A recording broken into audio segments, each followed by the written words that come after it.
মন পবিত্র করার আমি দু একটা আমল বলে দেই, নাহলে কঠিন হয়ে যাবে। খুব সহজ আমল। এতিম খুঁজে খুঁজে বের করে এতিমদের জন্য কিছু করার চেষ্টা করো। এতিম আছে না, মেয়ে ছেলে, এদের মাথায় হাত বুলান, আপনার মন পবিত্র হবে ইনশাআল্লাহ। ঠিক আছে? দান সদাকা বাড়ান, আপনার মন পবিত্র হবে ইনশাআল্লাহ। আল্লাহর জন্য ছেড়ে দেওয়ার মানসিকতা কর, ছেড়ে দেন, আল্লাহর জন্য ছেড়ে দিলাম, আল্লাহর জন্য ত্যাগ করলাম, মন পবিত্র হবে ইনশাআল্লাহ। আল্লাহর জন্য কিছু করা সহজ, আল্লাহর জন্য ছাড়া সহজ না। আল্লাহর জন্য কিছু করা সহজ, আল্লাহর জন্য আপনি নামাজ পড়তে পারবেন ঠিকই, কিন্তু সিগারেট ছাড়তে পারছেন না।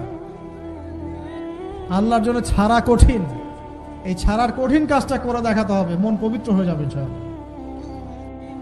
আর তাহাজ্জুদ, এই আমলটা খুব ইম্পর্টেন্ট।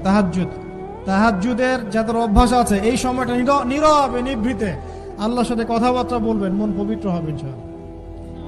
আর দুনিয়াতে উচ্চাভিলাষী হবেন না, যতটুকু আল্লাহ পাক দিয়েছেন এতে সন্তুষ্ট থাকেন। আমার 2 তলা বাড়ি আছে ভাই, আমার কিন্তু নাই, বলছি আর কি। মনে করেন আমার 2 তলা বাড়ি আছে, আপনি এতে সন্তুষ্ট থাকেন। আপনার